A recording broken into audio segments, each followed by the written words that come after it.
Hello friends, welcome to my channel. I am Dr. Beena Sethi, Associate Professor in Chemistry and my today's topic is P block element. P block element में मैंने अपना एक video पहले भी upload किया है जिसमें मैंने ये बताया है कि हम P ब्लॉक के जो एलिमेंट्स हैं इनको हम कैसे मेमोराइज रखें, उनकी पोजीशन और उनका ग्रुप नंबर और उनका पीरियड नंबर के साथ उसको कैसे याद रखें। उसको इस तरीके से याद रखने में हमें बहुत फायदा होता है क्योंकि हमें इलेक्ट्रॉनिक कॉन्फ़िगरेशन निकालने में बहुत आसानी होती है, हमें बार बार लिखना नहीं पड़ता और प्रॉपर्टीज को अंडरस्टैंड करना भी काफी इजी हो जाता है। तो पहले मैं आज आपको बता रही हूँ कि ये जो पी ब्लॉक एलिमेंट हैं पीरियोडिक टेबल में इस तरीके से यहाँ पे जो बिल्कुल राइट एंड पे जो एलिमेंट्स होते हैं ये सारे एलिमेंट्स पी ब्लॉक एलिमेंट्स कहलाते हैं। My question is why these elements are called P block element, because इनका जो लास्ट इलेक्ट्रॉन है, आप अगर बात कर रहे हो 5 नंबर की बोरोन की, तो इसका लास्ट इलेक्ट्रॉन किस में जा रहा है 2p में, और 2p से पहले 1s2 2s2, यानी कि आपने 2p में इलेक्ट्रॉन भरा है p में, तो हम इसको क्या कहेंगे p ब्लॉक। अगर आप कोई और बड़ा एलिमेंट भी लेते हैं जिसका एटॉमिक नंबर ज्यादा है, जैसे आपने ले लिया से 83, तो 83 में जब आप लिखते जाएंगे 1s2 2s2 2p6 3s2 3p6 करते हुए जाएंगे तो लास्ट में आपको मिलेगा 6p3।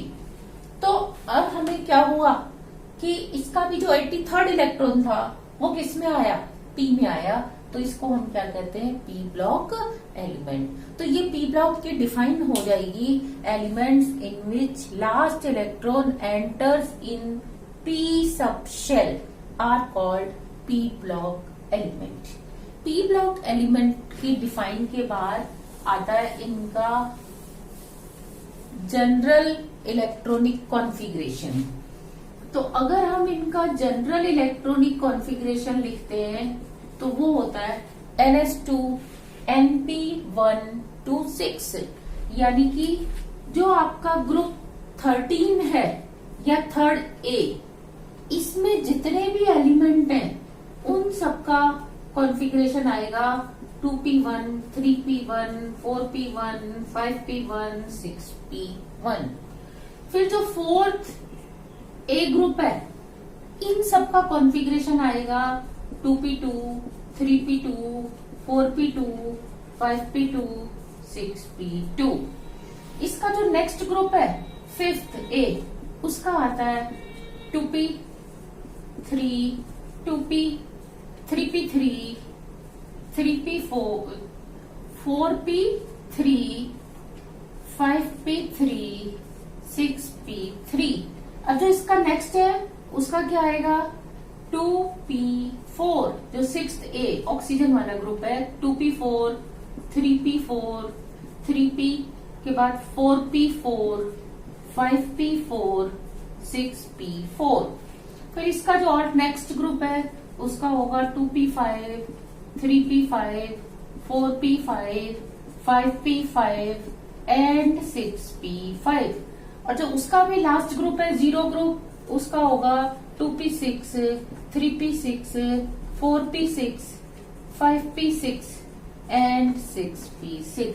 तो देखा आपने कि जब आप कॉन्फ़िगरेशन लिखने लगोगे और आपको पहले से उस एटम की पोजीशन पता है एलिमेंट की कहाँ है, तो जैसे कोई यहाँ पे 83 मैंने इसीलिए जल्दी से लिख दिया था क्योंकि मुझे पता था कि 83 वाला जो एलिमेंट है वो यहाँ पे आता है, तो इसलिए मुझे उसको लिखने में क्या हुई थी, आसानी हुई थी।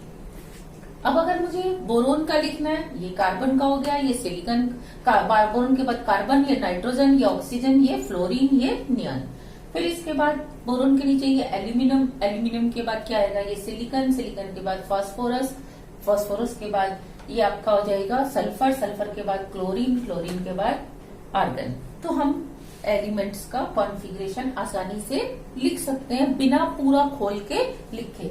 आपको ध्यान देना है कि इन सब के आगे आपने 2s2, इसके आगे 3s2, सबके आगे, इसके आगे 4s2, इसके आगे 5s2 और इसके आगे 6s2 जरूर लगाना है। तो ये उनका हो जाएगा वैलेंस शेल का इलेक्ट्रॉनिक कॉन्फ़िगरेशन। अब इसके बाद इसकी जो प्रॉपर्टीज होती हैं उसमें सबसे पहले आती है एटॉमिक साइज। ये इसका मैं सिर्फ जनरल इंट्रोडक्शन अभी आपको बता रही हूं। Atomic size, yes, what do you mean by atomic size? Atomic size means atomic radius. Atomic radius में क्या होगा? न्यूक्लियस से लेके और आउटर मोस्ट शेल की डिस्टेंस, यहां से यहां तक। आउटर मोस्ट शेल जहां खत्म होता है और न्यूक्लियस, इन दोनों के बीच की डिस्टेंस को हम क्या कहते हैं? Atomic radius. ये सीधे सीधे किसके ऊपर डिपेंड करती है? नंबर ऑफ शेल्स के ऊपर। देखो, जो बोरोन वाला पीरियड था यानी कि सेकंड पीरियड था, उस सब के पास कितने शेल होते हैं? ओनली 2। उसके नीचे वालों के पास 3, उसके नीचे 4, फिर 5 और फिर 6। तो धीरे धीरे डिस्टेंस क्या होती जा रही है?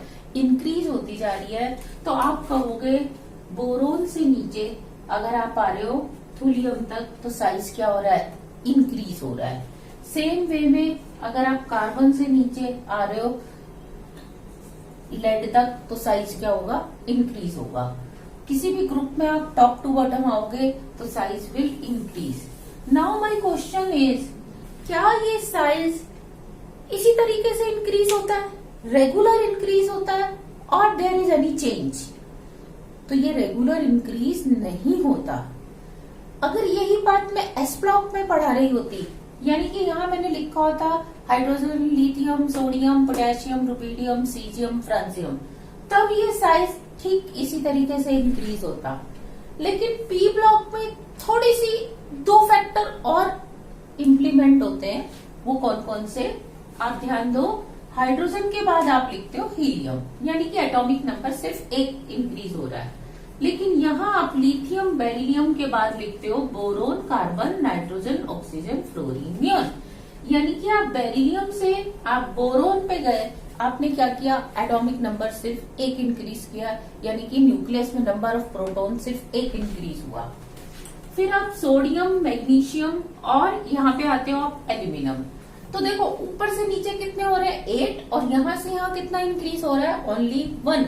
यानी कि शेल इंक्रीज हो रहा है, 2 से 3 हो रही है, और न्यूक्लियस में प्रोटॉन कितने इंक्रीज हुए? ओनली 8। लेकिन अब क्या नेक्स्ट में भी यही है? नेक्स्ट आपका होता है potassium, calcium, scandium, titanium, vanadium, chromium, manganese, iron, cobalt, nickel, zinc. Zinc के बाद आप लिखते हो गैलियम। तो देखा क्या हुआ?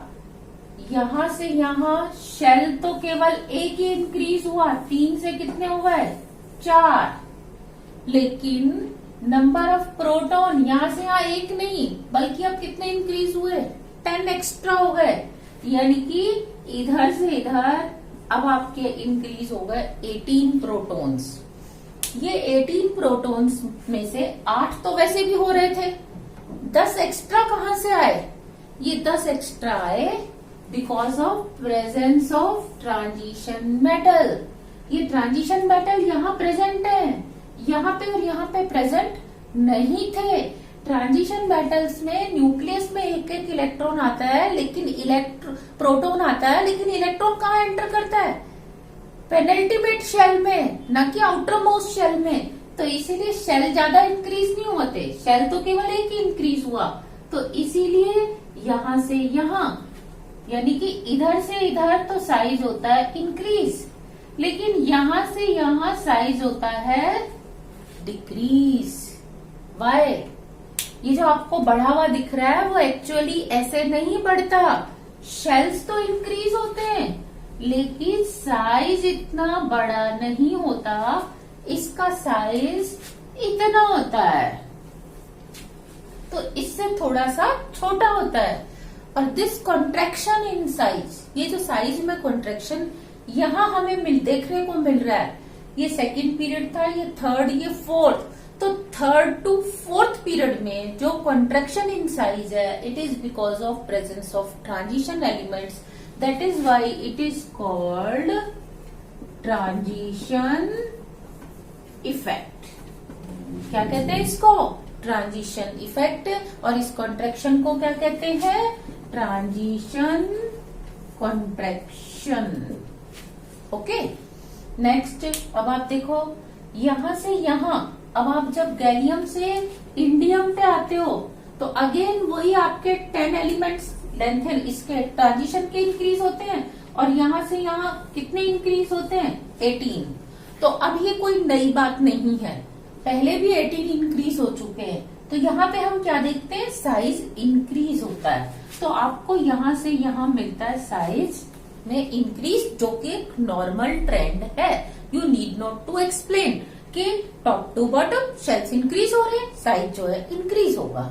लेकिन जब हम यहां से यहां आते हैं, यानी कि सेकंड से थर्ड, थर्ड से फोर्थ, फोर्थ से फिफ्थ, फिफ्थ से जब सिक्स्थ पीरियड में आते हैं, तो अब इंडियम के बाद थूलियम में इसका अगर एटॉमिक नंबर बोरोन का कितना था? आपने लिखा था बोरोन का 5, एल्यूमिनियम का था 13, गैलियम का था 31 और इसका था आपका 49, लेकिन इसका कितना है? 81। तो अब पहली बार क्या हुआ है? शेल तो एक इंक्रीज हुआ है, लेकिन न्यूक्लियस में प्रोटॉन कितने इंक्रीज हो गए? 32। 32 में से 18 तो ऊपर भी हो रहे थे। ये जो एक्स्ट्रा 14 एलिमेंट्स इंक्रीज हुए, ये कौन से हुए? ये हुए लेंथेनॉइड सीरीज के। तो इसीलिए हम इस कॉन्ट्रैक्शन इन साइज को हम कहते हैं लेंथेनॉइड कॉन्ट्रैक्शन। तो देखा आपने कि पी ब्लॉक में साइज रेगुलरली इंक्रीज नहीं होता। क्या होता है?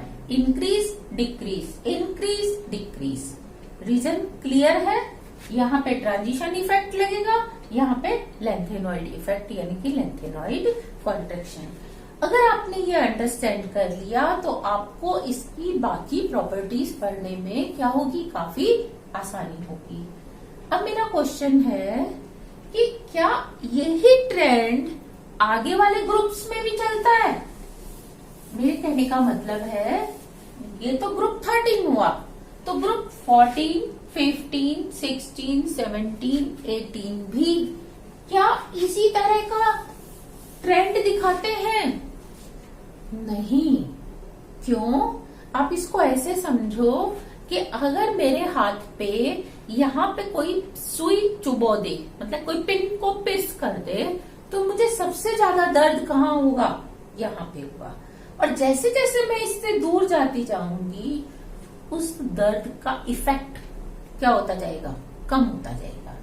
इसीलिए पीरियोडिक टेबल में जब कोई नया कॉज जनरेट होता है, नया इफेक्ट जनरेट होता है, तो जहां पे वो जनरेट होता है उसका इफेक्ट वहां ज्यादा होता है, लेकिन जैसे जैसे आप उससे दूर जाते जाते हो उसका इफेक्ट क्या होता जाता है?